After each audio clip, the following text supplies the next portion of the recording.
welcome back to episode 105 Talk of Fame podcast with your host, Kylie, and I'm so excited to have on journalist, actor, and activist Julia Chang. Thanks so much for coming on, Julia. Um, Thank you for having me. This is a common mistake people make because I think somewhere in Wikipedia or somewhere online, my name was printed as Julia, but Mhm. it's actually Julie. Oh, Julie, that's right. Yeah, but it's all good. It happens. Yeah, thanks for having me, Kylie. Of course. And so you are the creator of 940 Life. Like, how did Yeah. you come up with the idea of kind of starting 940 Life? Gosh, that was like totally my second mountain. I had been working in TV broadcasting and morning shows for a long, long time. I want to say 16, 17 years. And I got really sick. I had a brain tumor, and it sort of made me think about the span of life in a very different way. Hmm. So I realized that when you have a child, from the time they're born until they go to college or turn 18, you really just have 940 weeks. Hmm. And I say weekends really because weekdays we're all kind of busy working and being in the grind. And so think about how few days that is. Hmm. 2 days out of the week for 940 weeks. And it's far fewer if you think about the parents who are divorced. It's far fewer if you think about the fact that you're 16, you don't want to hang out with your parents. So you really have such a small window to connect with your kids. Hmm. Infants times you can connect, but they also aren't reasonable. Their brain hasn't developed to a point where you can really deeply connect as like a family member. Well, that I shouldn't say that. Nursing and all that stuff has been proven to be deeply connecting, but it's just multifaceted connecting happens, I think, from age 3 until I don't know, 13, 14, 15. And so you just have such a little window of time. And so I wanted people to be very cognizant of that. So I came up with a YouTube series. Each episode is about 10 minutes, using different techniques in slowing down time and also different techniques to truly connect with people that matter the most in your life. Because quite frankly, we live in a busy world, in a very distracting world, and we've lost our way. We've Hmm. lost our way. If you look at the root of every tragedy on earth, whether it's school shooting to homicides, gang violence, whatever it may be, Hmm. at the very stem of all of that is someone who felt completely isolated Hmm. and that they didn't have better options and that they didn't have the deeply rooted connections needed to feel supported and to make better decisions. And so Hmm. that's where 940 came from. That's amazing. And like you said, like a little bit ago, you were diagnosed with a brain tumor. Uh-huh. Like when you were diagnosed with a brain tumor, how do you kind of manage kind of dealing with that? Well, no one really prepares you to have a brain tumor, that's for Yeah. sure. I'm really lucky where I think I'm almost optimistic to a fault. And I also have incredible, incredible support system. And part of the reason I have an amazing support system is I have been on my own since I was 15.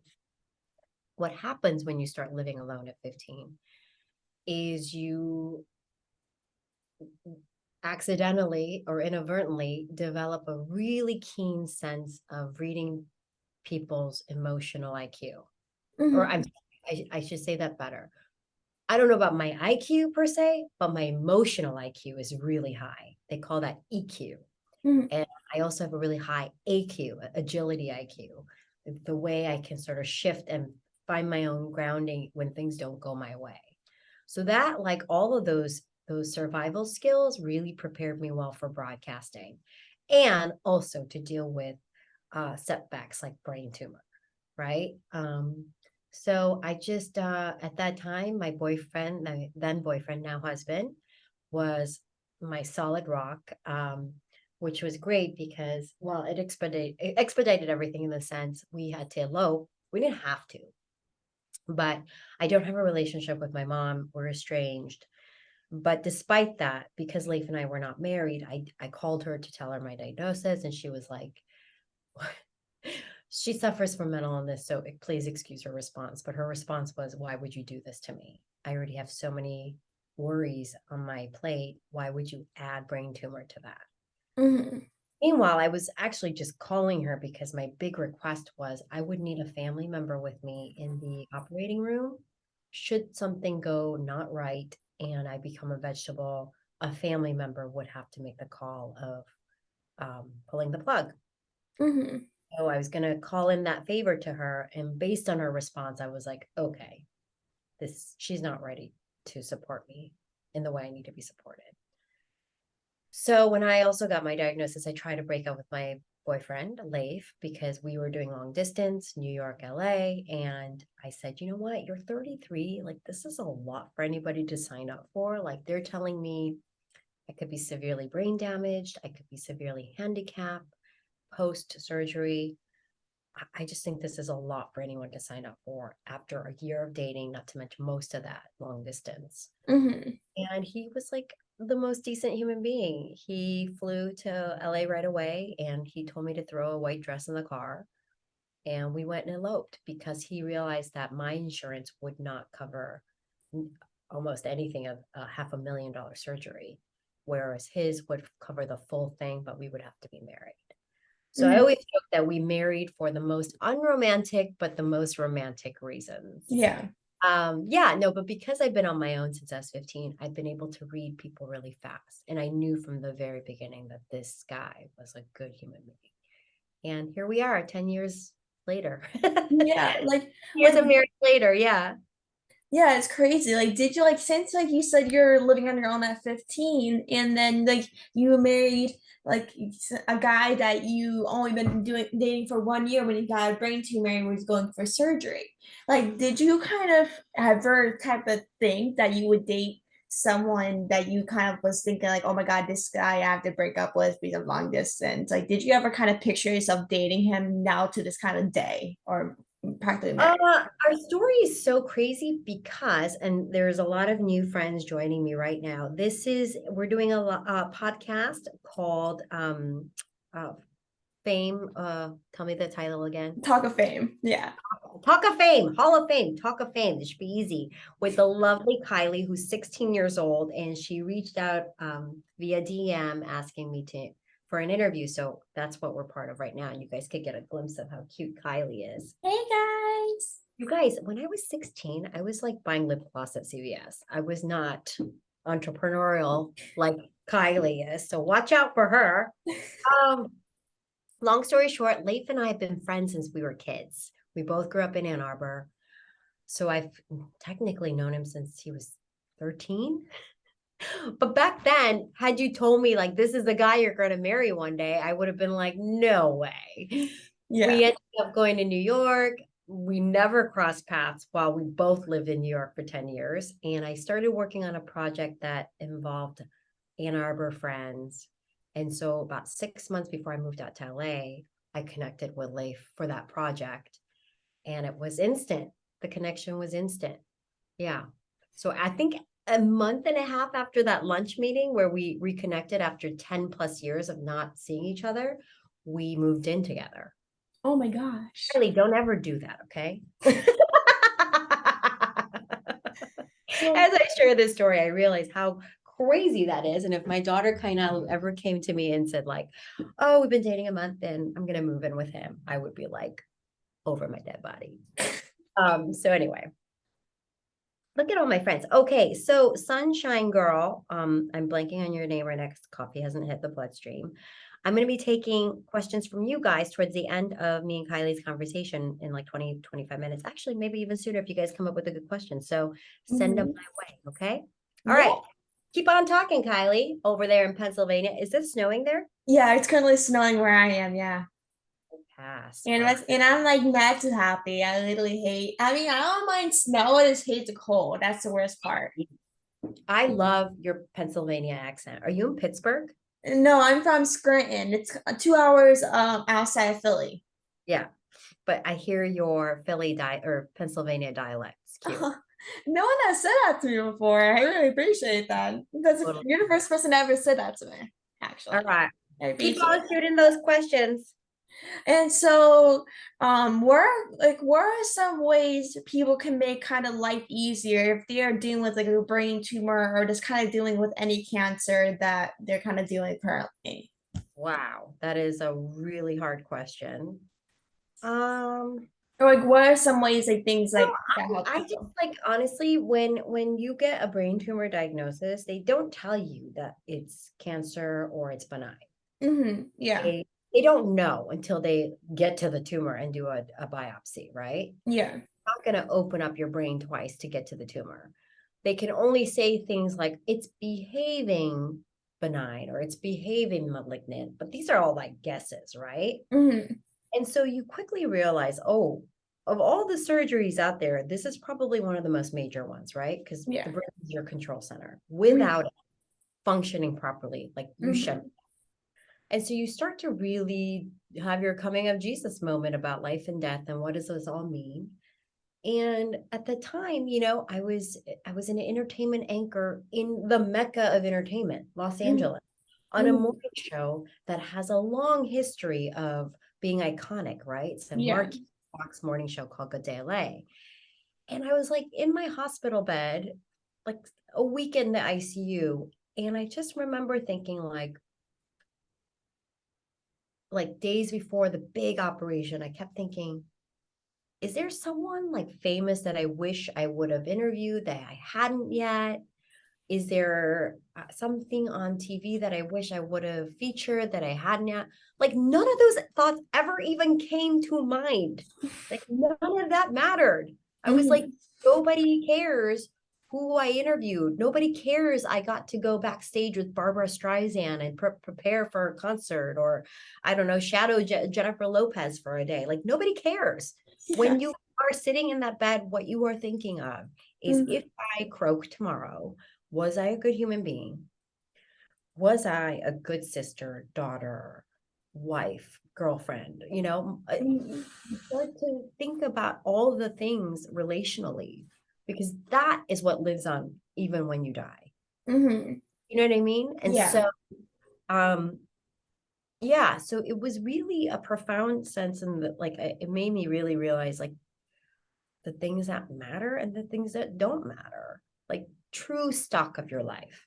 hmm And so, like, you said, like, you like do broadcasting and all those things. Like, how did you kind of first start out your career in broadcasting? Oh my God, I trespassed to get my first startup. Again, don't do this. Don't move in with a guy after a month of dating and don't trespass into a TV station.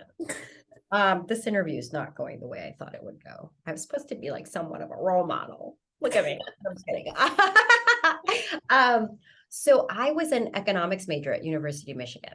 I, growing up in an immigrant family household, I was always told you need to be a doctor, you need to be a lawyer, you need to be a business person because the overall end goal is you have to be financially well hmm because we did not move from Korea to the US for you to be worse off than we are. You know what I mean? Yeah. So pressure always there to pick a career path that was always going to be financially driven. hmm So when I told my parents I want to be a TV journalist, I'll never forget it. They were like, why would you do this to us? They were like, why would you do this to us? We have brought you to America, invested in your future, and now you want to throw it all away by going into a profession that makes almost no money and puts you in dangerous situations. hmm And to be honest, I think my true calling was always acting. But because aspiring actor doesn't sound as good as a journalist, I sort of like chickened out and thought, okay, the way to like sort of ease into the space with my parents is to at least become a journalist because sure, they might not make a lot, but at least you get the social cachet, right? Yeah. So I called every single TV station in the Detroit area because I was going to school in Ann Arbor, which is 40 miles away. And I said, I'm an econ major. I know you only give internships to communication or journalism majors, but I'm like, this is the field I really want to go into. I'm cold calling like a receptionist at a TV station. I guess this is like pre-internet days. So this is what people did. Yeah. Um, and all of them would be like, you're crazy, and hang up and just, 28 days I consecutively called because I was like, one of these receptionists will be able to be like, I was that girl one time. Mm-hmm. Sure enough, this Valerie, a receptionist at Fox Detroit, said to me, you know what? You sound like a really nice gal. You have called me every day. And you sound smart. You're at Michigan, so you can't be dumb. Mm-hmm. Uh, And I could potentially get fired for this, but could you come in on a Friday? I will let you into the premise and you can just try to like meet whoever you can, but don't mention my name and we'll go from there. So, like in the most ill-fitting black suit, like mismatched that I could pull out of my sister's closets, I showed up to Detroit Fox, met the news director, who's like the boss, and told him why I want to go into the space, which was I just felt like I had gone on semester at sea. I don't know if you've heard of Oh semester. yeah, I know what that is. Yeah. That was a trip that changed me, transformed me in wanting to be a storyteller and people connector versus completely like, I don't know, be an investment banker and make money. Mm-hmm. I just came back from that trip. Once you visit India and once you visit Africa, like you are forever a changed person. Mm-hmm. I remember coming back thinking, gosh, like when you turn on the faucet, in most countries around the world, you might not get water. Yeah. It's not a guarantee. Like in Mm-hmm. India, in Africa, a lot of the faucets I turned on were empty because water is such a privilege. Yeah. And I remember coming back and never kind of using water the same and being really conscious about energy saving. And I thought to myself, gosh, I wish my friends who are so wasteful could have, and I didn't blame them because they didn't have these experiences, right? Yeah. I was like, I wish they had seen these experiences so that they could also alter their behavior. Yeah. And I started thinking like, well, there are ways to vicariously take people places. Oh, Mm-hmm. there are vicarious ways for people to meet all different walks of life type people. And it was television. So that was my story that I gave to the news director when I trespassed into the office on a Friday. And he said, you know what? We could use people like you. And he hired me on the spot Oh my gosh, it's amazing. as an intern. As an intern. Yeah. Yeah, like were you like what did you intern? Like did you do all things at the at the news You station know or? what? This is my best piece of advice for young people. Do the work that nobody wants to do. So we had 30 interns or so at Detroit Fox, and I was the only intern willing to do the overnight shift.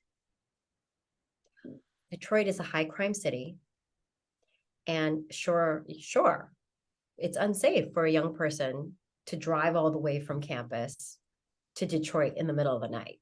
Mm-hmm. But it's the chance and risk I was willing to take because I was like, oh, the overnight shift is actually when they let you do and try all sorts of stuff. Yeah. Like there was an arson fire, they would send me out with a microphone and a photographer, and they would say, go get sound bites. That would never happen during the day because all the reporters are there. Yeah. Right?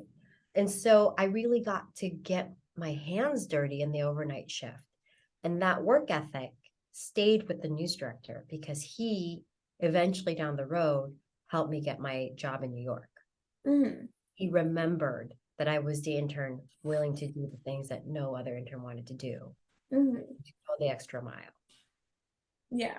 And so like you were an entertainment anchor for Good Day LA as you mentioned before, besides working in New York as well. Like while working for Good Day LA, what did a day in your life kind of look like for you as an anchor? I would say about more or less for 16 years, I woke up between the hours of 1 a.m. and 5 a.m. Oof. Yeah. And it's not like a slow roll out of bed. Mm, You're up, hair, makeup, making sense when you talk because you're going to go on TV and yeah. talk to thousands of people. Yeah. And then it got really tricky. It's really hard to say this because they can't draw direct scientific ties, but I do really believe in my core that my brain tumor came from lack of sleep for so many years. I Mhm. didn't sleep. I was sleepwalking for 17 years. Mhm. I thought I could defy sleep because I was in my 20s and I was working in New York City and it was a dream come true and I was high income earner. And so I would just nap middle of the day, 2, 3 hours. And I would go out to dinner at 10 p.m. because that's what people do in New York. And then I Mhm. rolled into work straight from dinner at 1 a.m. and Mhm. full day of work. And I did that for years. And then here in LA, I would go into work anywhere between 3 a.m. and 5 a.m. But then a lot of the things I covered were happening at night. So, like the Oscars, I'm out there till midnight, come home, shower, 2 hours later, I go back to work and be like, rise and shine for a morning show. Yeah. And I do that like a good 3 months where it's award season, that turner over. And then Mhm. there's plenty of other events that just happened at night because that's when entertainment world sort of comes alive. Yeah. You're an entertainment reporter on a morning show, guess what? Your day's going to suck because you're going to have to split your life where you go out to cover these entertainment things at night and then cover it for the morning, Yeah. turn it around for the morning. And Mhm. so, I posted about this other day on my Instagram. People were like, what do you mean you don't remember interviewing Mariah Carey and Nicki Minaj? I don't remember. I could not tell you what we talked about, even though I probably interviewed both of them a good dozen times because I was sleepwalking the entire time. So, Mhm. what a shame, right? It's like, Yeah. this is a job that a lot of people want. This is a job a lot of people would do for free. And here I was, I had the job, I got a high income, and like at the end of the day, it really took a toll on my health. And I don't remember half of it. I would say more than 75% of it. I don't remember. If it wasn't Google Pictures that reminds me that like 5 years ago today, this was happening, I would never believe that I interviewed or did these things. Mhm. It doesn't, there's no recollection whatsoever. Mhm. Yeah, and like, but to me, I'm like, I can't even remember what I did or have for breakfast this morning. Like, I can't Yeah. even remember those type of things. Yeah. But like during that's why sleep is so important. Like Sleep sleep, is and I everything. sleep, and my favorite thing is to sleep. I sleep on my free time. I on my breaks during school. I'd be sleeping like for 2 hours and wake up for my last class of the day. Like this sleep is so important, but at the end of the day, like you gotta work as well. Oh How? yeah. I mean, that's a societal problem, right? Because Mhm. we glamorize the grind. We constantly feed people messages like you have to work 100 hours a week to get to XYZ.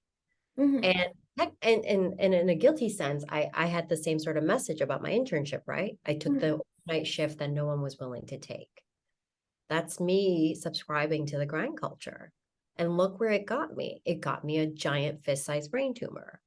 Mhm. And I'm lucky enough to live and tell about it. And that's why I'm so preachy about it because I'm like, please don't give yourself a brain tumor that like could be malignant to learn this lesson that I'm learning. Do you know what I mean? And here's why it's so twisted because so after I had the brain tumor, it wasn't like, oh my God, I've abused my body and it manifested this giant tumor and I should quit my job and alter my lifestyle. No, I did that job and shift for 5 more years after the brain tumor. Mhm.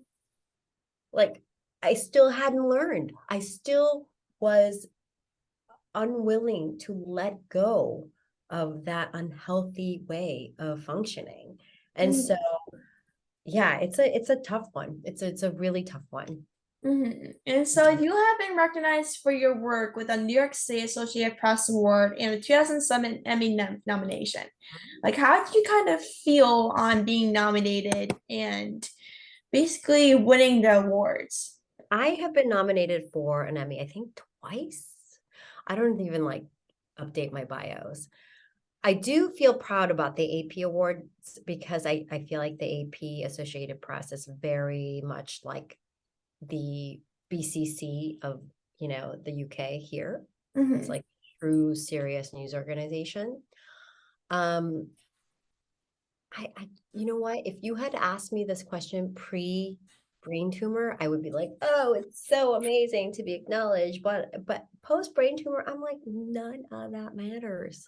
Mm-hmm. You are on your deathbed. Nobody remembers how many awards you won. Like nobody cares. You don't care. You're honestly thinking to yourself, like, did I make the people I love in my life feel loved back? You know? Mm-hmm. And um, and then also, I mean, I hate saying this publicly because, but I'm gonna say it. So the Emmy process is like all a sham. So like as a member of SAG-AFTRA or like as like an Emmy, like they look for journalists to come into their office in person and vote on the work. Really? Yeah. And I think they hand select the work that they like, and then out of the 5 or 6 that you are expected to like vote on a certain category, like best sports reporting or best feature reporting, best entertainment reporting, best, serious investigation reporting, like those categories. Mm-hmm. So I was like, oh, like I want to see how this works. I showed up. It was me and 3 80-year-olds who wanted a free lunch. So in order to entice you to come in to vote, they have to offer like a pizza or something. Because think about it, like everyone is busy working and doing their thing. For you to take a whole day out to go and vote for the local Emmys. So like, no. And so we voted on, oftentimes what happens is you vote on a different city's market. So we looked at news pieces that were done in, I want to say Houston. And like these journalists in Houston broke their backs to tell the most amazing stories. And it comes down to me and 3 80-year-olds who want free pizza to vote on which one of the works is the best. Oh my And I gosh. was just thinking, and then there's certainly days where honestly, one person shows up for lunch. And that person gets to decide who is going to win an Emmy for that category. It's a banana system. So you can't put too much weight on it because you're like, oh, this voting system is real wacky. Mm-hmm. That's absolutely insane. I never even knew that actually happens. I mean, maybe they changed it since I went to a voting thing, but I mean, I would think now, like pandemic world, like they would offer you to watch it online and vote online and not have to show up in person. Yeah. Even then, right? Even then, Mm-hmm. are you trusting that people are giving every single news piece a fair chance? Like someone might literally just have 10 minutes to sit down and look through the pieces and vote, right? Mm-hmm. Or their friend submitted a thing, so they didn't even look through the other pieces of work. They just saw their friend's name and voted. Mm-hmm. It's, it's like any award show. It's very biased, but it it doesn't hurt to be nominated for an Emmy, but I don't put too much weight that is truly my worth. Yeah. And so you have a YouTube channel called Truly Julia Chang. Like, what made you? Yeah. Yeah. No way. Julia. Oh my God, this that Keep always going back to confuses me. Like, Julia. it's two I know. things. Like, what made you come up with the idea of starting a YouTube channel and do what? And what do you want people to kind of learn from it? YouTube is one of these formats where I think I can be the most me. You don't have all these crazy filters and shenanigans to make yourself look like Kim Kardashian. Like for the most part, when you're putting video up on YouTube, this is like you unfiltered. Mm-hmm. Also, can you really tell a good story or be yourself with 15 seconds, 30 seconds? YouTube is a format that allows you to sort of let it breathe, right? Mm-hmm. Yeah, it is kind of funny because I'm like, I think of people with YouTube channels being like 12 years old. And at my ripe old age, I'm like, am I like trying to be a YouTube star at my age? This is so crazy. But I think, I don't know. And also, I think when you look at career wise, YouTube is like the major leagues. Like people who Mhm. make an income off of YouTube is not even comparable to the Instagram stars. Mhm. So I guess it's somewhat monetarily driven as well. But yeah, so it's two things. I think it's a format that I think I respect because it's a little more real, it's a little less edited and quick and Mhm. and then two, so it's like a format that I'm super sorry friends, that I'm super trained on, right? Like I'm in the Mhm. news space and I feel like YouTube is, I don't know. So, and then also the fact that it's considered sort of the major leagues versus the minor leagues. Mhm. And so the final question I have for you is, what is some advice for people that are just kind of starting out as a journalist that kind of want to make it into the journalism field? Yeah, so it's kind of building upon the advice I gave earlier. It's like do the work that nobody wants to do because it's true work. Mm-hmm. You know what I mean? I Mm-hmm. know I when I was a newscaster, I we would get like dozens of interns, come through the doors.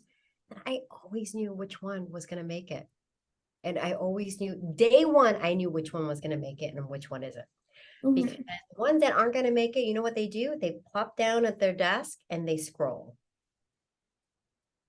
The ones that make it come to me and say, hey, I know you're extremely busy, but is there anything I can take off your plate?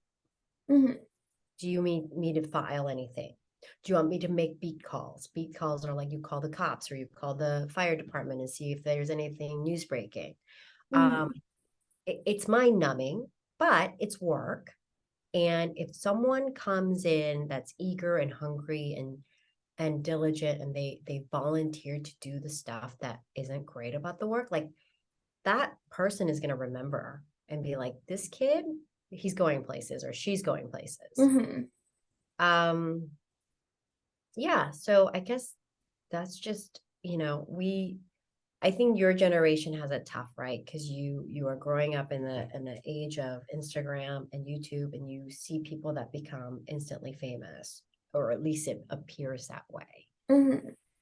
Um, and that's tempting, and it's also very toxic in the sense you get frustrated if you don't reach that kind of notoriety right away, like some of these other social media stars, right? Mm-hmm. But like just try to live your real life. And I say this as like a content creator, which is an oxymoron, but live your life off of Instagram and YouTube and all those things, and like dial into your real life, and then do more doing and less streaming. Mm-hmm. That makes sense. Yeah, that makes so much sense. Like people usually depend on their life on a phone or on a social media page. Yeah. And people always think like, oh my God, I wish I had their life, but not everyone's as perfect Well, as they do seem. and you're smart to be booking these interviews. Like you're 16 years old. Like I can already tell based on the fact that you were gutsy enough to reach out to me, a perfect stranger, for an interview. I can already tell you're like a go-getter and I'm going to Mm-hmm. remember, right? Mm-hmm. And so more stuff like that. You're like on the track. So I'm not worried about you. I will say though, if you are going to scroll, make it work for you. Use that Mm-hmm. space and that time that you're never going to get back to build something on these social media platforms. Build a Mm-hmm. community, but don't strictly be on there to like compare yourself or, do popularity contests with friends. Like be a business minded person on it and think, okay, I'm 16 years old. What can I do on here that no one else can as Kylie? Mm-hmm. And then build, if that's if that's the space you want to grow, you know um do it that way, but just stay focused and don't get distracted by just the absent-minded scrolling. And Mm-hmm. listen, I preach what I need to hear the most, so this is me just preaching to myself that I should do less absent-minded scrolling and more focused business building on social media. Exactly. And so I just want to thank you so much for taking the time. And